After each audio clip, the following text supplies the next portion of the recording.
Hello and welcome to the Outside and Active podcast. My name's Dom and I'll be playing host to conversations tailored for those who love the outdoors. Thank you for joining me on this adventure where I speak to a whole host of interesting guests with inspiring stories. And for our next stop on this adventure, I'm joined by the lovely Preet Chandi. Preet is a well-known British-born Indian explorer, skier and adventurer. She recently completed her solo unsupported journey to the South Pole, trekking over 700 miles in 40 days across the ice. Preet is also ex-British Army and joined the police force in 2007, where she then served for 14 years before starting her expedition. Through this incredible journey, Preet actually updated people via social media and on her website of how she was getting on during this incredible challenge. The planning for this adventure took over 2.5 years, and now after completing this and several others in that area of the world, Preet has really gained a lot of confidence and is excited for the adventures to come. And following her successful journey to this part of the world, she's actually been renamed Polar Preet. And if this wasn't enough, Preet is also the first woman of colour to go on a solo trip to the South Pole. And in this episode of the podcast, we talk all about the adventures down in the South Pole and some of the mind-boggling things that happened to her during this adventure and the reasons why someone would want to take on that challenge in the first place. But just before we jump into this week's episode with Preet, a word from this week's sponsor, Dry Robe. Dry Robe is the original outdoor changing room designed to help you get active outside, whatever the weather. A bit like having your own portable changing room, the oversized design of the Dry Robe Advance gives you plenty of space to get changed in and out of a wetsuit or sports kit, but is versatile enough to be worn as a coat or jacket. Made from 100% recycled fabrics, the waterproof and windproof outer protects you from the elements, whilst its super warm inner lining helps you to drive quickly after getting out of the water. What people really love about the Dry Robe Advance though is its versatility. It's perfect for a huge range of outdoor activities including surfing, wild swimming, triathlon, paddleboarding, mountain biking, camping and even walking your dog in torrential rain. Find out more about this awesome product and head to dryrobe.com. And with that, let's head straight into this episode of the Outside and Active podcast with Preet Chandi. Right, we're in a room now away from the main exhibition. We are. We've walked from completely the other side of the hall through the National Outdoor Expo, where you're speaking later. Yes. How are you feeling about that? Yeah, really good. It's I have left the house a few times since I've been back. It always seems every time I leave it's for a big event. So yeah, it's nice. I think it's strange. I think I'm still getting used to crowds, to be honest. Like I haven't been around, do you know what I mean? Like big crowds. Yes. So yeah, it's when you're in it, you think, oh no, I'm fine, and you're in it and you're like, oh, it takes a bit of getting used to. Yeah, it's very overwhelming, and like you said, one of the first things you've done since you've come back, and I'm really excited to chat about your adventure. Yes. And I mean, how are you feeling now? Because I'm feeling a lot better. So I can't walk as fast as I usually do, and I'm slower on stairs, things that you just normally take for granted. Sorry, I've whizzed you through. No, it's fine. So I'm fine. I think I'm fine walking. I probably, if I had to go for 30 minutes, I'd probably have to take a break at the moment. But again, it's just remembering that I'm not quite back to normal yet, but it's going well. My leg is definitely healing well. The skin graft on my leg has taken really well as well. So it's just, I think it took a lot more from my body than I thought it would. And I'm comparing that with the first trip that I did. And I think just the second expedition was just so much tougher in so many different ways. Cool. Well, I'm excited to talk about it. But we open up the podcast with a piece of advice that I'll be giving to you, but it's coming from someone who's been on the podcast before and they don't know who they're leaving it for. And this advice comes from Colin Jackson, who is the ex-GB athlete. And his advice is enjoy what you can do because you never know what is around the corner. Yes. And I love that advice. And I'd love to know what you take from that piece of advice. I love that. So enjoy what you can do. I think sometimes it's difficult when you're doing things to actually enjoy it. And I had a message in my tent actually that said, remember to enjoy it.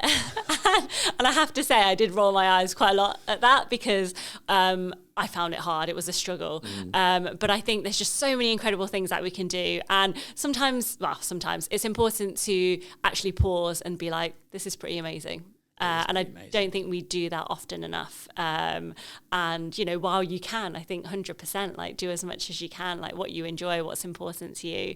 I think sometimes we can get sucked into, I need to do this because I should be doing that. Do you know what I mean? Yeah. Like, this is the path that I should be following. So I think, thank you very much, Colin. Great advice. Well, we're going to ask you for your piece of advice at the end. So look forward to that. But the other question that we ask to everyone is very simply, what do you love about being outside and active? I love the freedom. I feel like, you know, wherever you are in the outdoors isn't judging you. It's freedom. You just have that kind of, that space. I mean, I've done a few things solo now. And funny, because I like being around people. It's quite ironic that. Yeah, it is. And I think for me, it was the challenge of doing something solo. And it just, you know, you can just do so many different things outdoors. I think freedom is a big thing. I think it's really good for your mental health as well. Since being back, like I said, I hadn't actually left the house much, and I realised just even going outside for a few minutes just made me feel so much better. And just that cabin fever. 100%, 100%, and it just. For me, I can I'm a daydreamer, and I like just being outside and just letting my like thoughts flow, or sometimes, you know, listening to audiobooks when I'm outside, or just listening to like the natural noises, like a mixture. I love that. And there's just so much to explore. You know, when I think of adventure, it can be anything. It can be camping in my mum's back garden with my niece. You know, it can be anything. People often ask me what inspires me, and I'm inspired by people pushing any boundary. You know, you're doing couch to 5K, amazing. Like, you know how hard it is to, like, you know, start. The start is really hard. So the fact that people have started, that's incredible. I've kind of ventured off a little bit there. But, no, it's good. But no, I think there's so much I love about the outdoors. And I really wish that I had, you know, done stuff sooner. But, you know, whenever you do start. And that literally could be anything. A walk around the corner, local park, whatever it is. And, you know, even if it seems a little bit daunting at first, just take the first step. I'm giving my advice already. Take the first step, you know, and that could be anything. So don't be afraid of kind of something seeming like it's out of reach. Well, I'm glad you kind of touched on adventure there, because I was going to ask you, you've taken on so many different adventures, but adventures can come in all sorts. I use the word adventure in sort of quotation marks, because adventure can be a solo unsupported trip across the Antarctic, or it can be a trip to your local park. Yes, yeah. So the kind of question that I wanted to ask you about, like, do you remember where it started? Do you remember your first sort of mini adventure that you had? Yeah, so there wasn't a huge amount of adventures, I think. I mean, I played sport I played tennis when I was younger, and first time I properly went camping was actually when I joined the army at 19, the army reserves to start with, and that was a bit of a shock to my system. I was like, what kind of camping is this, you know? And I started to push out my comfort zone within the army, and then I just started doing things outside as well. And for me, it was running, just because I enjoyed longer distances, and I liked that I could keep going. And then when my niece was born, I remember thinking that I wanted to do adventures with her, because I wanted it to be normal for her to, you know, do things outside of her comfort zone. For example, the first time I took her camping in my mum's garden, she was about 4, and it was such a huge deal to everybody in the family. Is she going to be okay? You know, make sure you don't lock her inside. Like, you know, make sure you let her leave if she wants to. And I remember being frustrated by that. And I was like, she's going to be fine. We're literally camping in the back garden. But when you're doing something that's so different and so out of the norm, you know, people will always kind of question it. Oh, why are you doing that? Why not just sleep inside? My niece Simran absolutely loved it. You know, she loved it. And for me, so me and her do adventures every year. We stayed in a helicopter in RAF Wainfleet, which is converted to like a bedsit, which I found on Airbnb. You know, I've taken a horse riding. Like, I'd never even ridden a horse, but just whatever it is. So adventures, I've really enjoyed kind of doing my adventures with her. And then I think about where it stemmed from. I think for me, it stemmed from wanting to do something different.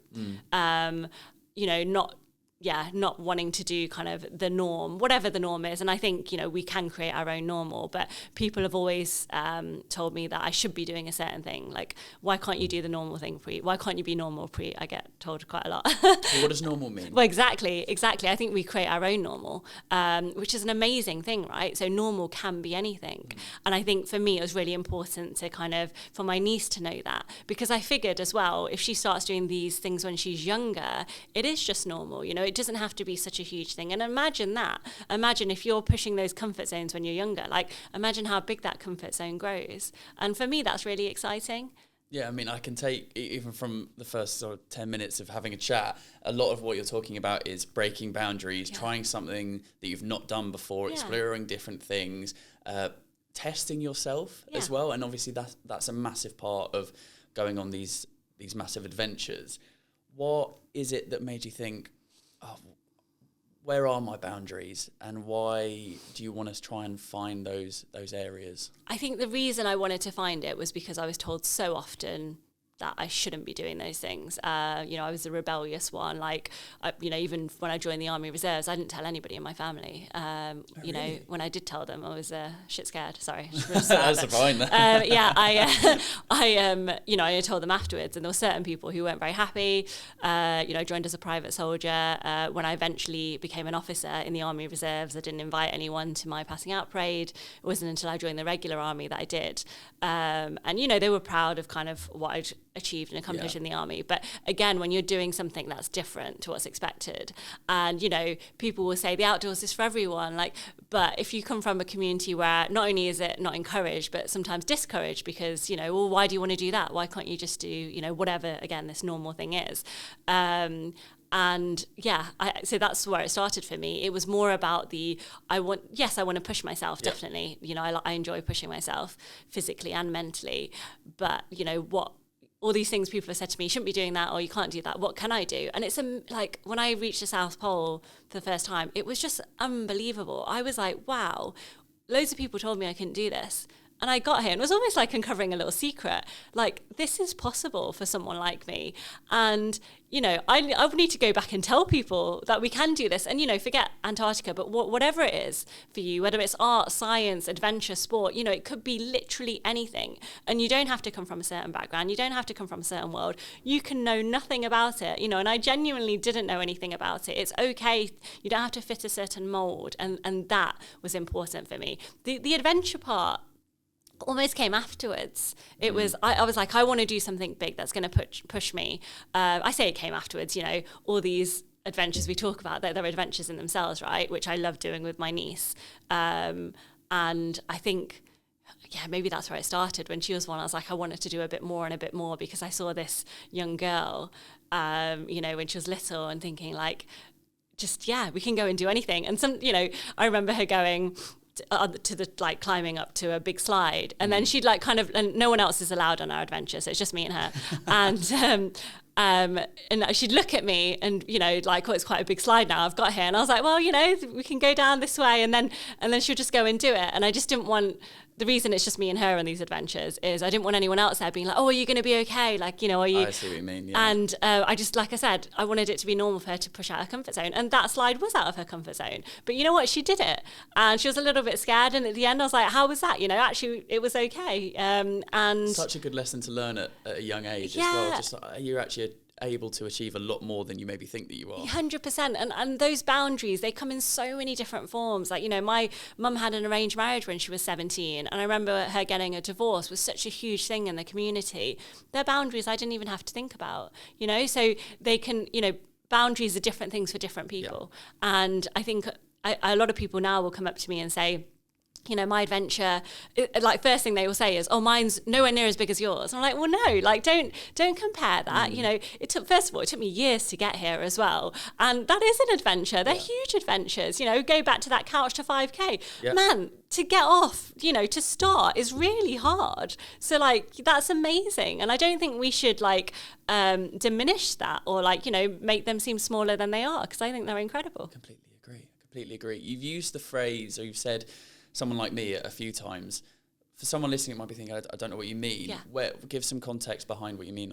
Yeah, I mean, I'm just, a Punjabi woman from Derby. I didn't come out of school very much. I had to retake maths GCSE, failed it the first time. I didn't have any A-levels. I did an access course to get onto my degree, which was one of my biggest achievements. I remember being told I wasn't smart enough to do it. I was told I didn't have enough kind of qualifications, which actually was correct, because I hadn't done the A-levels. However, doing the access course was fine. And I remember that year, I was 19, I felt a little bit lost, didn't really know what I wanted to do. Saw an advert for the army in Derby City Centre, so they do work.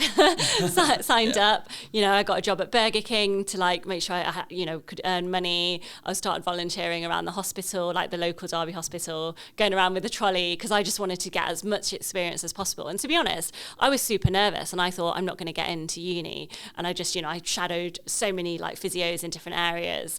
And I remember getting into uni, and you know, there's certain moments you remember, and I won't ever forget that, like how I felt that I actually got into university. So I think someone like me, I think I just been a normal person. Yeah. You know, I think it's really easy to see the end result. So people will look at me and be like, oh, but you're in the army as an officer. I didn't start there. You know, you've been to Antarctica. But yeah, you know, I have now, but I didn't know anything about it to start with. And I never thought I'd be an army officer or fit the mould that would be an army officer. The first time I went for the assessment. Actually, I had a mock assessment first, and I tanked it. It was like, really? It went so badly, and I came out like, oh my God, like that, you know, they're probably thinking, no way. Mm-hmm. And I'm so glad I had the mock. So it was run by my local unit. And then I went and studied really hard. And I still have the folder somewhere, probably in my mum's shed now, but, you know, of like studying. So loads of different folders of things like current affairs and things that, you know, I might have to discuss at the assessment. But it's good to look back, I think, because like I said, everybody starts somewhere, and I think that a lot of things are achievable, and people will think, oh, but I can't do that. And I get that a lot as well. People will be like, oh yeah, but you know, you're adventurous and you're sporty. And don't get me wrong, like, to be completely honest, I think I have always been sporty. Like at school, I remember enjoying, I've always been relatively tall as well. And that certain level of physical ability to be able to complete some of the things. Yeah, and I enjoyed that side of it as well. So I 100% understand that. But, you know, don't limit yourself. It's it's a really huge world, and I think, you know, these barriers and boundaries often they come from us within. And don't get me wrong, they'll come from other people too. Like communities will say, you shouldn't be doing this. This is the path that you need to stay on. And, you know, I think often we are encouraged to stay in a certain box. But, you know, you take the first step outside of that and it becomes bigger and bigger, and it's incredible. So I imagine when you told people that you were taking on this Antarctica challenge, you probably got a lot of people going, you're not going to be able to do that. Yes. You shouldn't be doing that. Yeah. You can't do that. I mean, just to give some context to people that are listening of, okay, what this challenge was, and I'll let you elaborate it on it more, but it's travelling over 1,100 miles, pulling a sledge with everything in, temperatures up to minus 50 degrees, wind speeds of 60 miles an hour, and over a long period of time as well, over a couple of months. Where did this idea come from? I'll start a little bit from the beginning. There's so much to say. So I knew I wanted to do something big at this point. I just didn't know what it was going to be.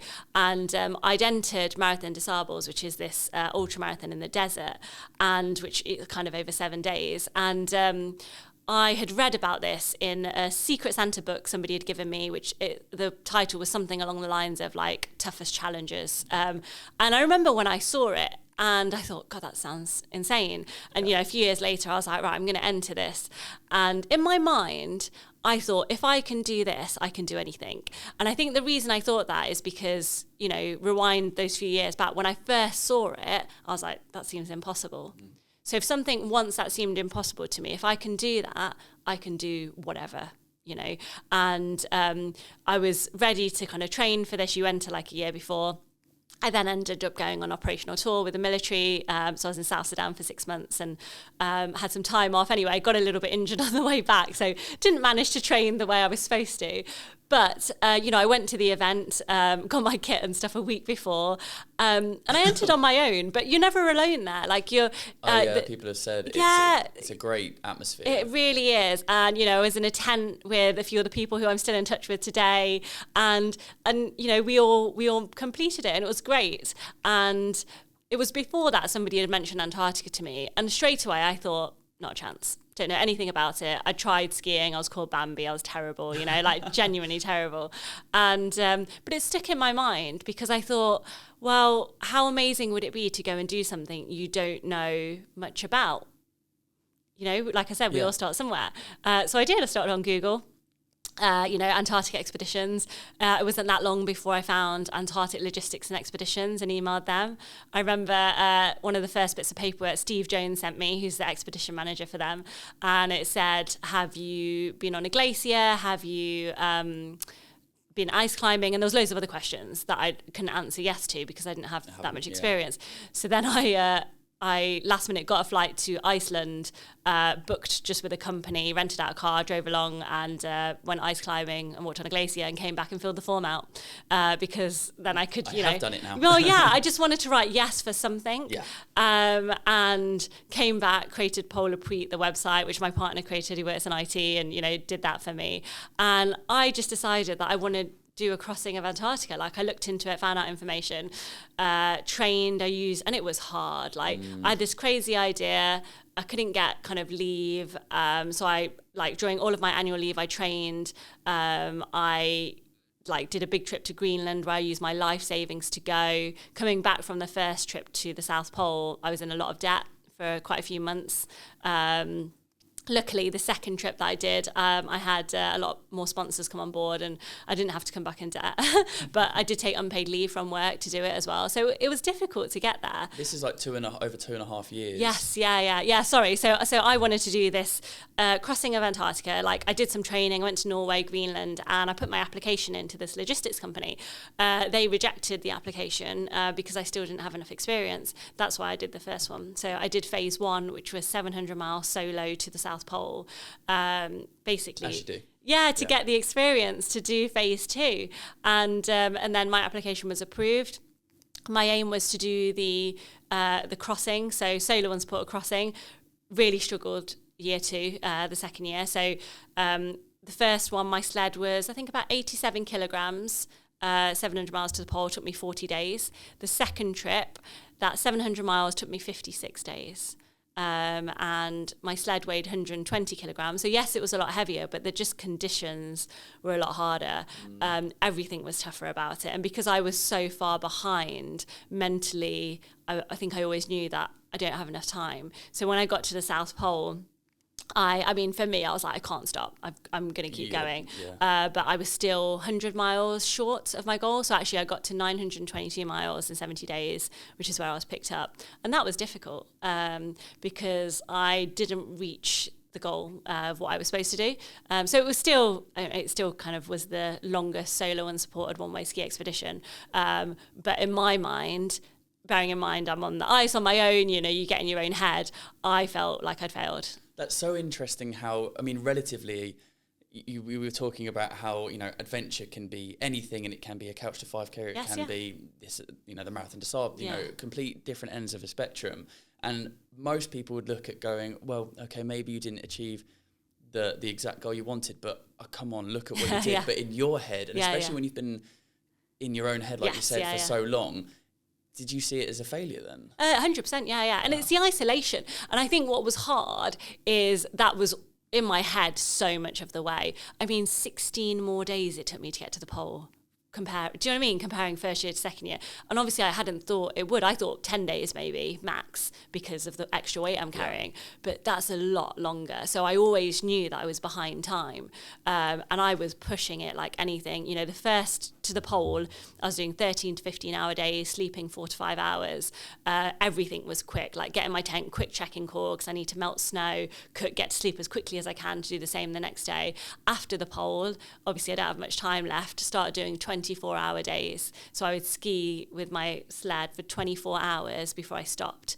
And then I had to extend the sleep to 6-7 hours because I was so exhausted. Yeah. But I was pushing myself to exhaustion every single day, while in my head knowing each day that I'm still not covering enough distance to make the end. So mentally and physically, this trip was, and it's, you always compare it, right, to the first one. The last, 4 or 5 days, I was just absolute in clip state. I was on your website, you did some awesome updates. Yes, yeah. Every day. Yes, I did, yeah. And I listened to the first one. I'm starting now. It's been quite challenging. I think you had a whiteout in the first few days as well, which is basically where you can't see past your hand in front of your face. And then I listened to the last one of the last few, and it was you were shattered. Absolutely. Just you could hear it was almost it was very emotional as well. And what you were saying, especially that last day, of it was very emotional. I mean, and you could really see just hearing your voice, who you'd gone through in those past, that couple of months. Yes, yeah. So it must be so mentally taxing. It was really mentally taxing, and I think it's easy to look back in hindsight and think, I'm glad I pushed myself to that limit, and hopefully that's a message in itself. Like, yes, dream big, have those goals. It is okay to change the goal as well. I mean, I literally did do that. I didn't make the end point, but I also want to be quite honest about it all. Actually, that was my aim. I didn't make that, and I never actually thought I wouldn't make it. So that was quite hard to think about. Okay. And not because I don't think that's because I, and in an arrogant way or anything. It was more just I compared the first one. Okay, so if I can make the pole 40 days, we'll give it 50 max. And then, do you know what I mean? I had that time for the, it's weird the second having, part.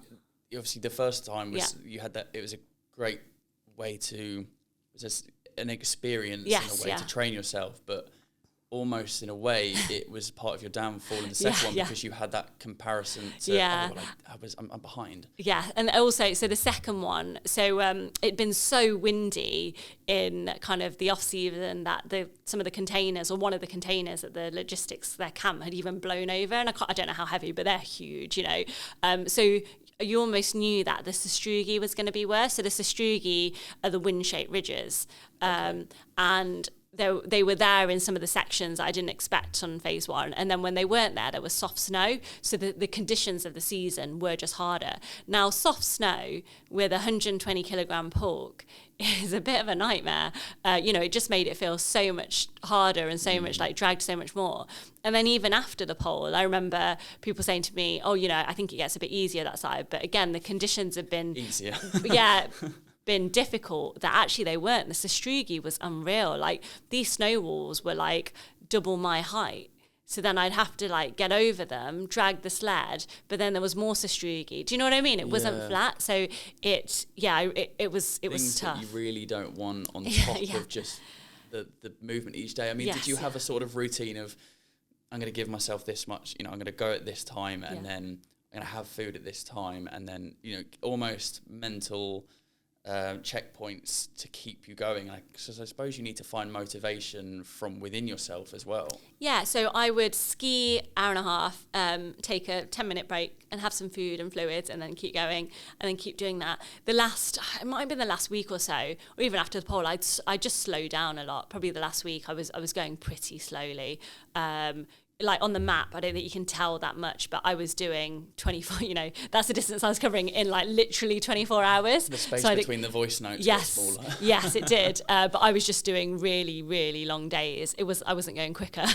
And it, I wasn't motivated a lot of the time, but I think you don't always have to be. So, even if you're not motivated, just keep going. I wasn't motivated to get outside of my tent every day. I was miserable. I wasn't in a good place, but I just had to. I was almost telling myself that, this isn't about me. It's more important than me. So just get on with it. It's bigger than me. I'm one person, but what I was trying to achieve and do. And like I said before, if someone like me, a Punjabi woman from Derby, can go and do this, then we as individuals can go and achieve anything. So I did give myself, I think I was probably quite mean to myself at times. And they do say try and talk to yourself as you would a friend. So sometimes I would literally, in my mind, kind of say to myself, you're okay, you're okay, you're okay. And it'd be a constant, you're okay, because the last 48 hours were like a nightmare that I couldn't get out of. So it was a whiteout. I was in a sastrugi field. So all that kept happening. So whiteout, like you said, is literally, someone said once, like traveling in a marshmallow. You literally cannot see anything in front of you. So I can't see the sastrugi.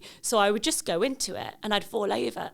So in every 90-minute stint, I was falling genuinely 15 times. And I just cannot explain how almost I wanted to scream, I wanted to shout, and I just, I wanted to cry. And I'd go down and I'd be like, okay, get up. And then just keep going again. And it was just, it was unbelievable.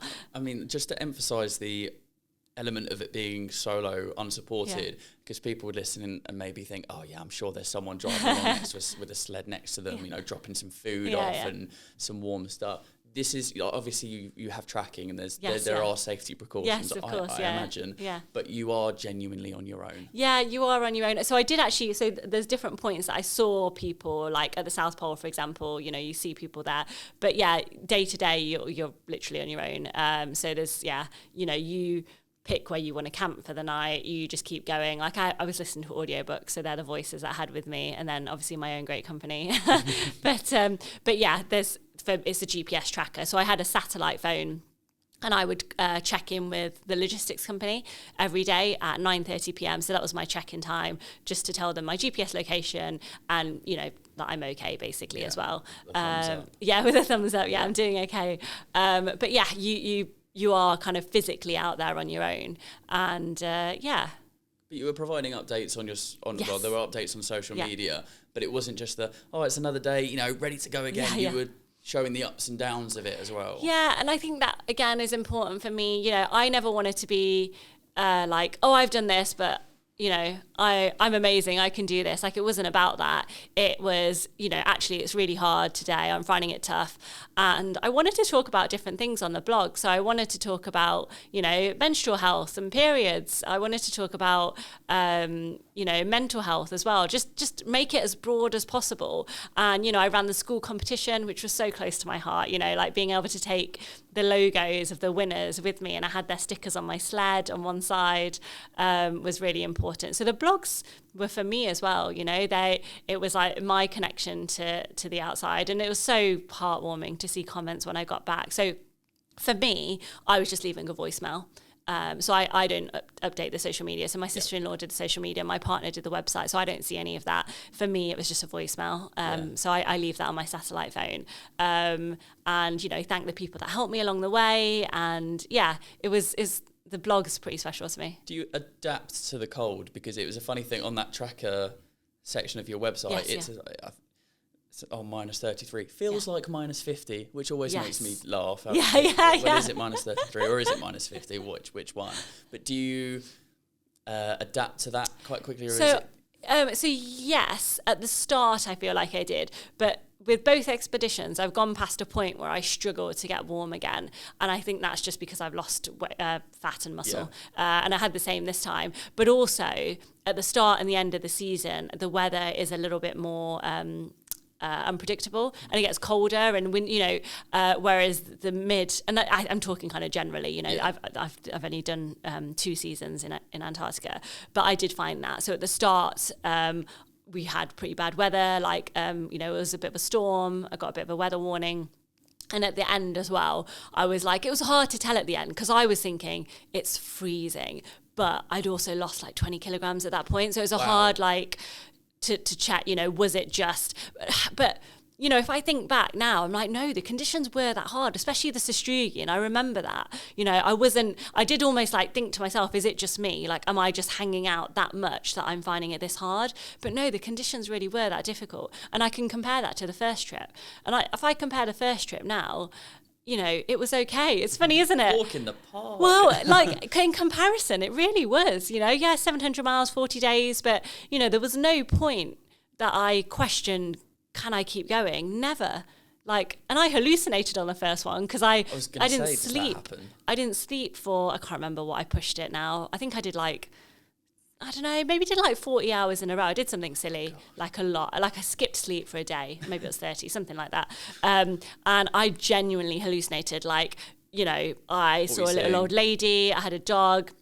We tried to climb up a mountain, but I could never like get to the top of the mountain. And then at some point I thought I'd finished and I was dreaming. And then I thought I was trying to access the memory of me getting to the South Pole. And I was like, well, if I'd finished, I would have that memory. Do you know what I mean? And I couldn't get it. Like it wasn't there. So then playing tricks. Yeah. So, and you know what, if there was like a camera or someone there, it was probably quite funny to watch, because I couldn't figure out which direction I was going in. Like, I was looking back at tracks. Like, I remember it really vividly. Anyway, eventually I stopped, put the tent up, and I first called my partner and I said, what date is it? And he told me, and I was like, okay, something's wrong. Because I kept, when I was skiing, I would stop and I'd touch myself, like pat myself down, and I'd be like, it's not me. Do you know what I mean? Something's wrong, but I'm okay. It's not coming from me.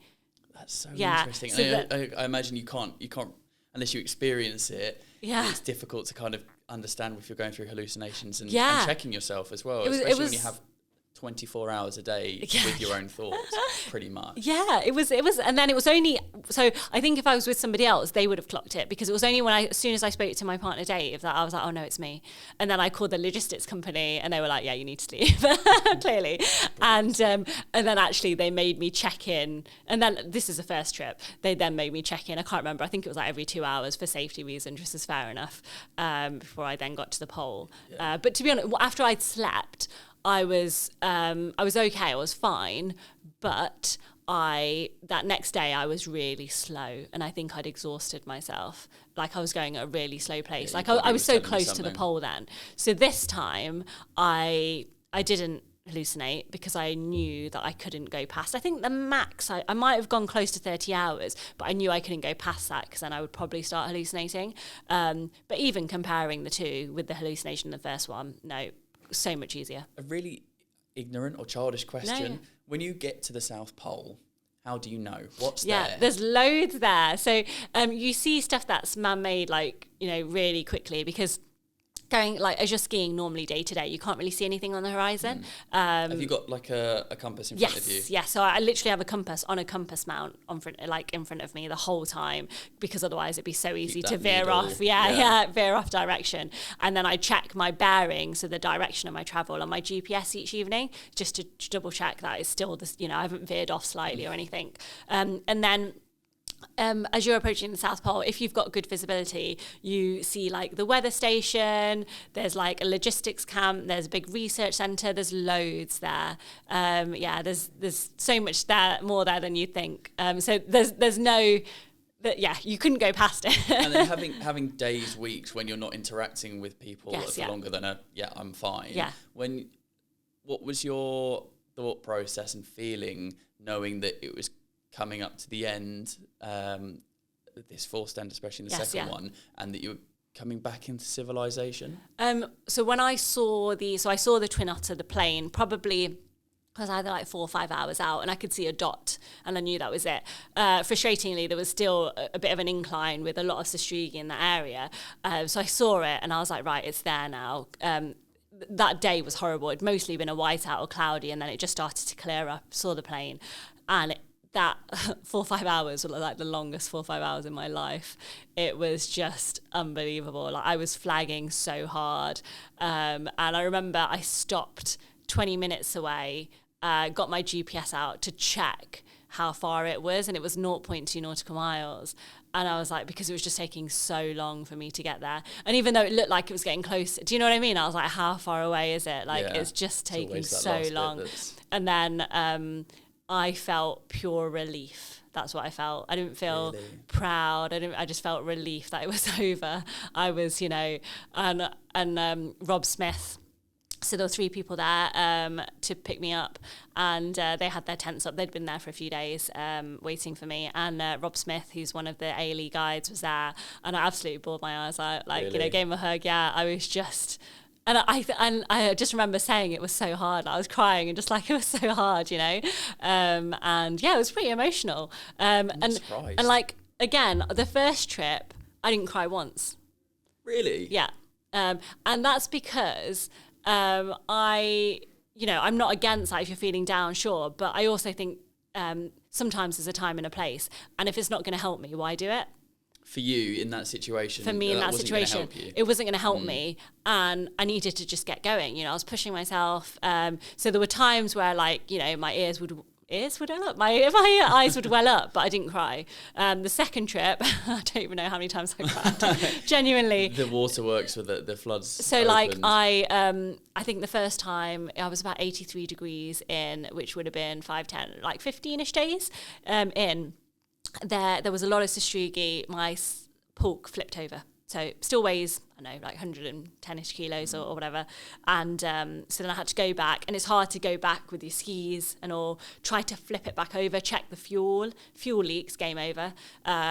Went again for about 10 seconds, flips over again. And when I say flip, not even on its side, like completely capsizes. Had to go back. And like, you know, my eyes are welling up at this point, but I'm like, no, it's fine. And then the third time it happened, I just broke down and I cried. Never for long, because again, I need to keep going and it's cold outside. So then I took my skis off and had to drag that, literally go on foot for a short amount of time to get like my pulk out. But when you're in those conditions in a whiteout, it's just a nightmare because it's hard to see where you're going to get out. And it was just constant falling over and constant. So yeah, comparing this trip to the last one, it just, like I said, I just can't compare them, to be honest. It really was. And again, circling back round to that final voice note, I mean, I'd be doing a disservice trying to paraphrase you, but effectively, you were talking about inspiring people, that they can do more than they think they can, and they can't be kept into a room. But you also spoke about not conquering Antarctica, because that's not the phrase you would use. It's about respecting it. 100%. So elaborate on what you mean. Yeah, I think for me, it's just important to... I don't think you conquer any of these places. You know, Antarctica is a huge place, an amazing place, which if it wanted could take me out in a second, right? It's like dipping my toes in the ocean for the first trip. The second one, maybe let's go for dipping both my toes, you know, on both sides into the ocean. But, you know, it's a place you should treat with respect. And, you know, it allowed me safe passage at the end of the day. Yeah. Like, of course I respect that place. It's an amazing place that I hold really dear in my heart. I'm not going to lie and say I loved it when I was out there. I didn't. I was struggling so much in that second trip. And I don't even know that there was a day that I thought, this is amazing. The first trip, yes. You know, I had days like that. I had good days. You know, my sled's getting lighter and the conditions weren't as bad. And I thought, wow, you know, this is incredible.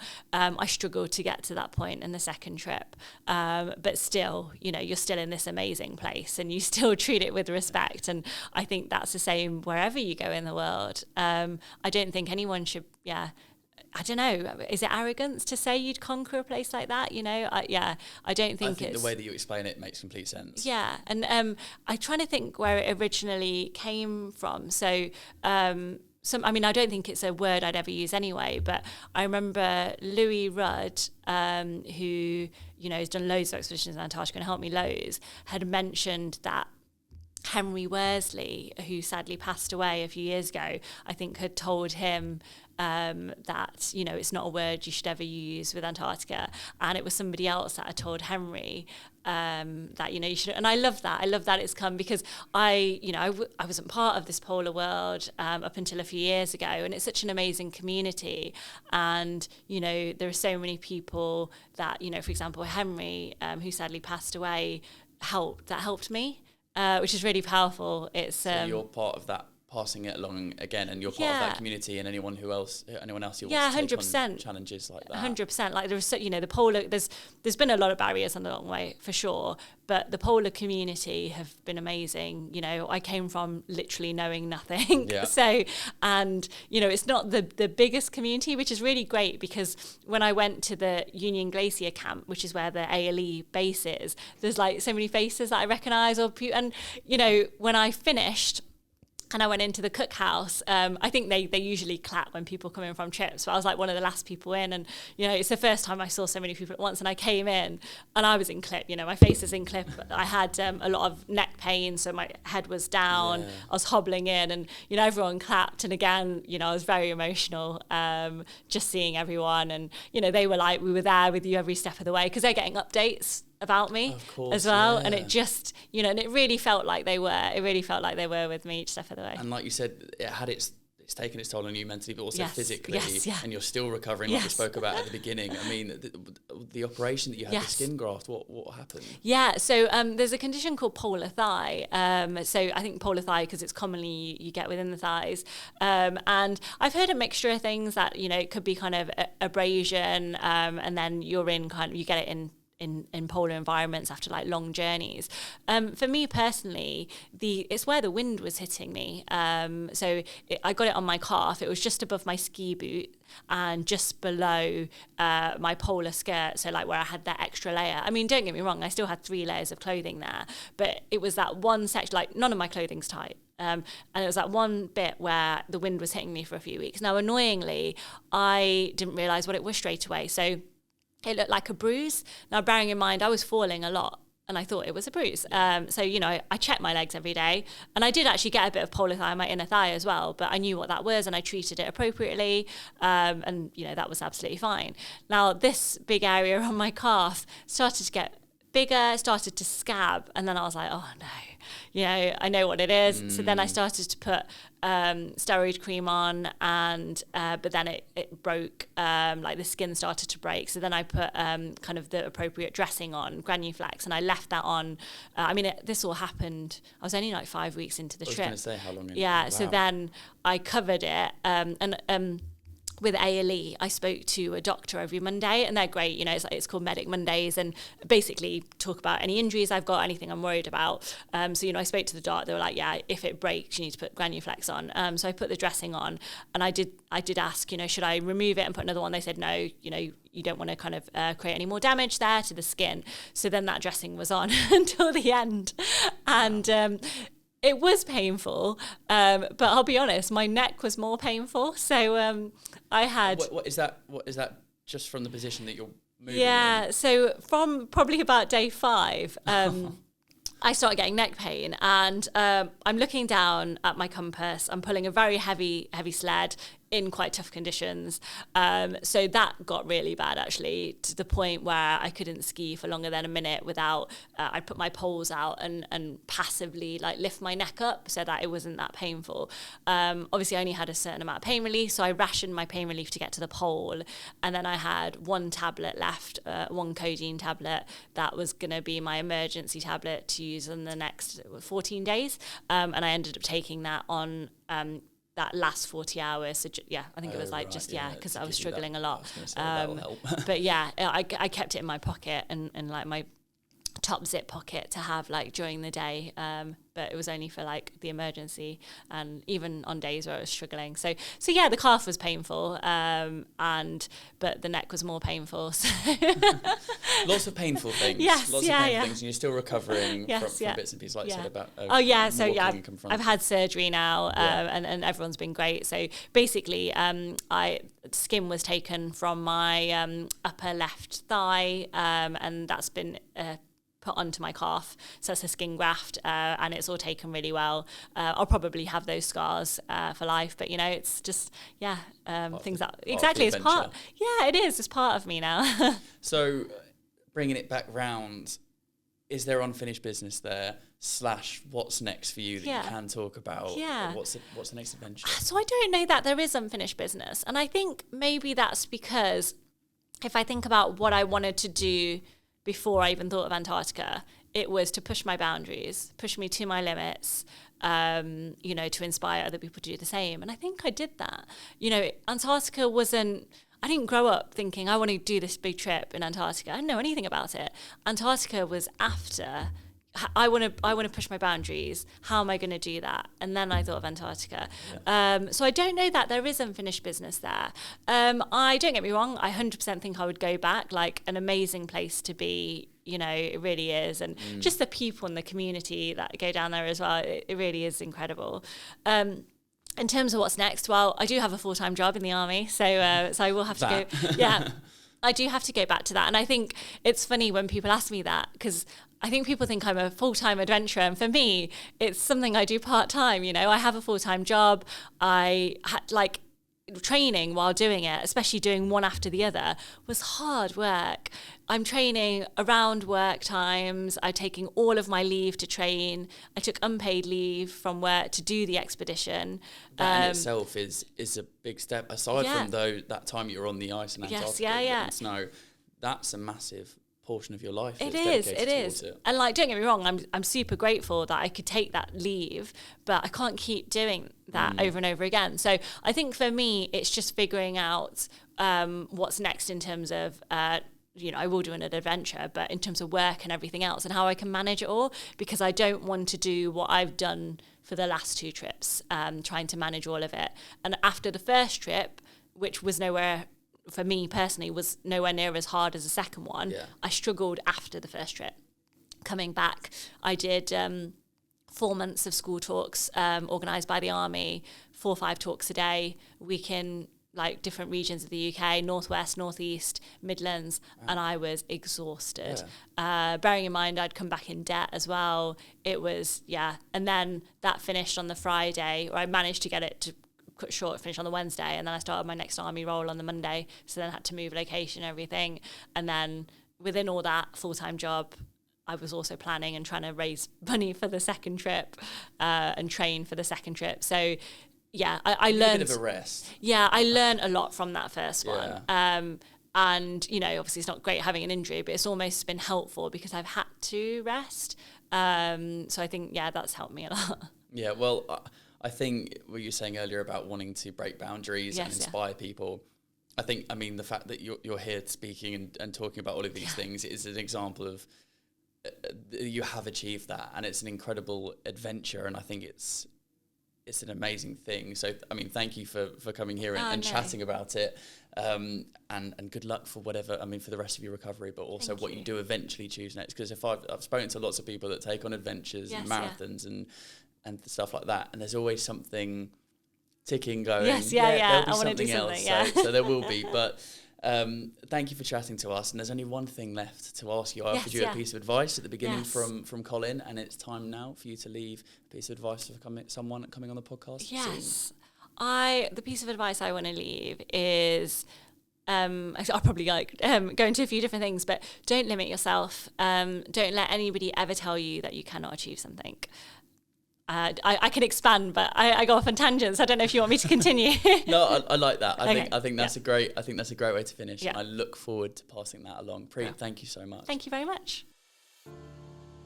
And that brings us to the end of this episode of the Outside and Active podcast with Preet, Polar Preet. And thank you to Preet for coming onto the podcast.